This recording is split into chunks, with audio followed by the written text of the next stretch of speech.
I am not hoping for prosperity. I am aligning with the law that has always governed it. I am not guessing my way to wealth.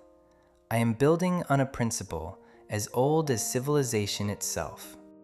Thousands of years ago, in a city that was once the wealthiest on earth, a simple law was taught to every person who wanted to escape poverty. The law was not complicated. It was not hidden behind privilege or reserved for the educated. It was available to anyone willing to hear it and disciplined enough to follow it. The law was this: a part of all you earn is yours to keep. That sentence sounds so simple that most people hear it and move on. They assume they already understand it, but they do not, because understanding it and living it are two entirely different things. Most people earn money and immediately begin distributing it. The landlord takes a portion, the grocer takes a portion, the car payment takes a portion, the subscription takes a portion. By the time every hand has reached into their income, nothing remains. They have paid everyone except themselves. And they have done this for years, sometimes for decades, without ever questioning the order. The ancient law reverses that order. Before you pay the landlord, before you pay the grocer, before you pay anyone, you pay yourself first, not what is left over. A fixed, non-negotiable portion taken from the top, set aside, and protected as though it belongs to your future, because it does. That money is not savings in the way most people think of savings. It is the foundation of your financial architecture.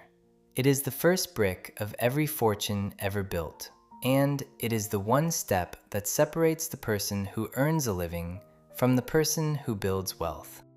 This is not a modern budgeting trick. This principle was taught in ancient Babylon. It appears in the oldest spiritual texts on stewardship. It was practiced by every civilization that sustained wealth across generations. And it is ignored by the vast majority of people alive today. Not because they cannot afford it, because they were never taught to prioritize it. Now let me show you why this is not just a financial strategy. It is an identity shift. The person who pays themselves first is making a declaration whether they realize it or not. They are saying, "My future matters more than my comfort." They are saying, "I am someone who builds, not just someone who survives." That declaration, repeated every time money enters their hands, rewires their entire relationship with earning, spending, and keeping. The person who spends first and hopes to save later is also making a declaration. They are saying everyone else's claim on my money is more important than my own. And that belief, held long enough, creates a life where there is always enough for others and never enough for yourself. This is not a coincidence. This is the law operating exactly as it always has. Here is what most people miss. The amount does not matter at the beginning. What matters is the discipline.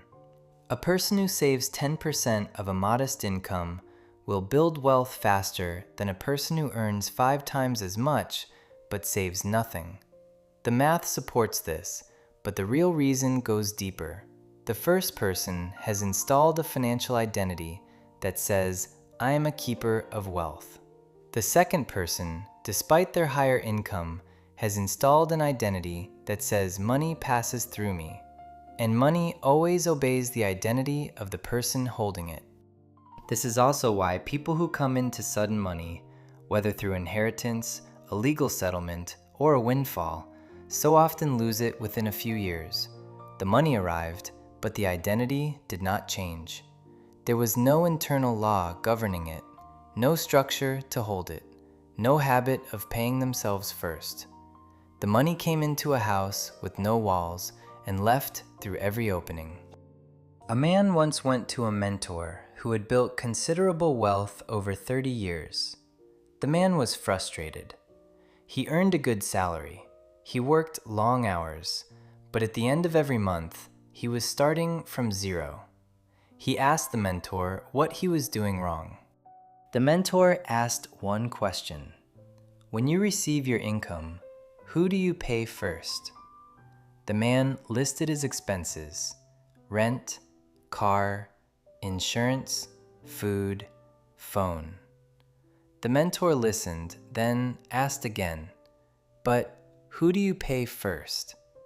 The man paused. He realized the mentor was not asking about bills. He was asking about priority. And the answer, for as long as the man could remember, was that he had never once been at the top of his own list. The mentor told him something that changed his financial life. He said, "You have been working for 30 years, and you own nothing from those 30 years, because you paid everyone before you paid yourself. Every landlord you ever had is richer because of your work. Every company you ever bought from profited from your labor, but you, the one who earned it, kept nothing. Not because you could not, because you never decided to." The mentor gave him one instruction. Starting this month, take 10% of every dollar you receive and move it somewhere you will not touch it.